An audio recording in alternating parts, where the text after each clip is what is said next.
Welcome to an overview of the Engineer class in Guild Wars 2.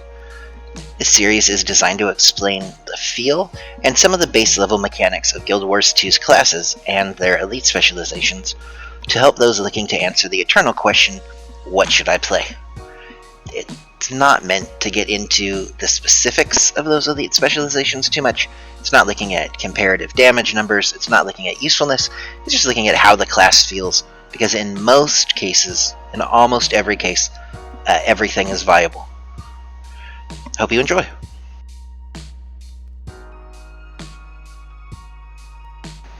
The Engineer is Guild Wars 2's walking toolbox of tricks, employing a variety of kits, turrets, elixirs, gadgets, doodads, whatsits, and thingamajigs to get the job, however strange it may be, done.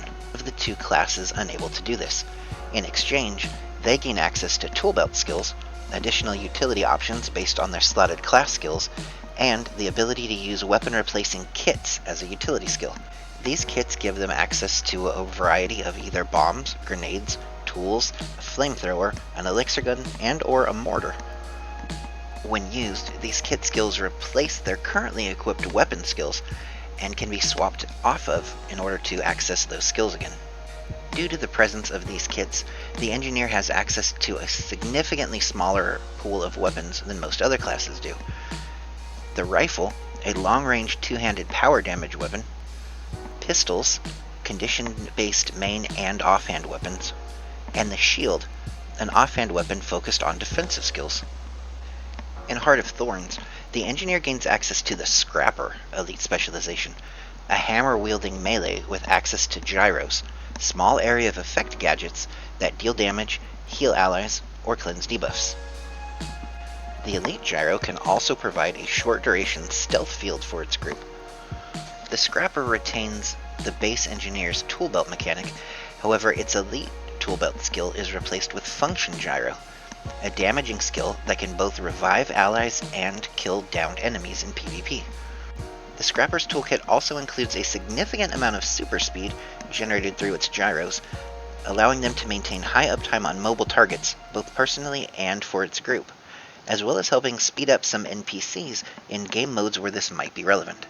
Many open world events and some raids benefit greatly from having a super speed Scrapper escorting an NPC along its path. The Scrapper also has the ability to contribute quickness to its group by exploiting the combo field and finisher system. In Path of Fire, the Engineer gains access to the Holosmith specialization, along with its Photon Forge profession mechanic and a main hand sword. Photon Forge gives the Engineer a heat gauge and access to a new weapon bar in place of its elite profession mechanic skill, full of powerful skills that help increase the temperature of Photon Forge.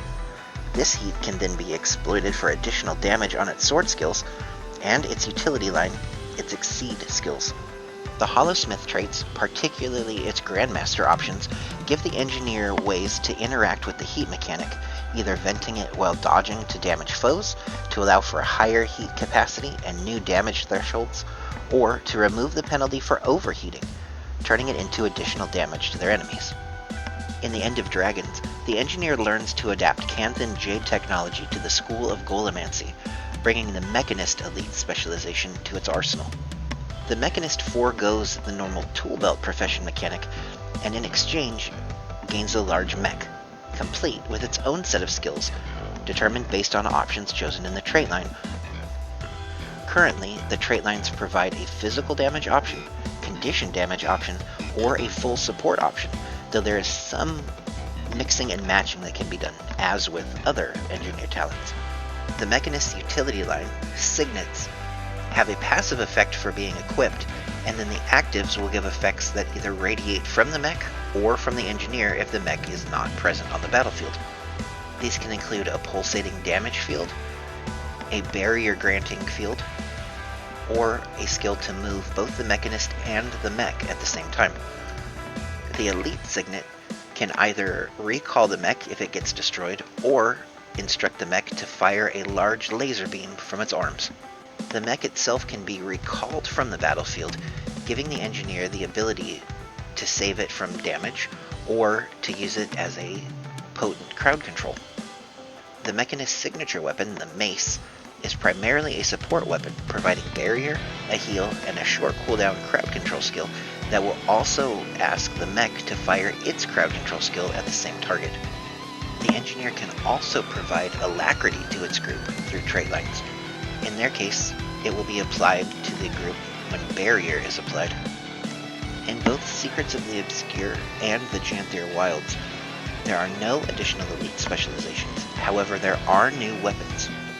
In the engineer's case, they gain access to the shortbow and spear. The shortbow is a ranged utility weapon that creates and then exploits field effects to provide boons to allies and debuffs to enemies. The engineer's spear is a close-range two-handed condition damage weapon complete with multiple gap closers, similar to the power option of the Scrapper's Hammer. Although each Guild Wars 2 elite specialization came with its own signature weapon that only that specialization could use, with the advent of Weapon Master training in Secrets of the Obscure, this is no longer the case.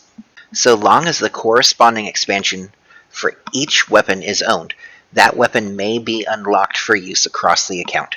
This allows builds now to use weapons that they wouldn't otherwise have access to in the past. Thank you all for taking the time to listen to this video. Please like, share, comment, subscribe, all the fun things that you have to do for YouTube. And I will catch you in the next video.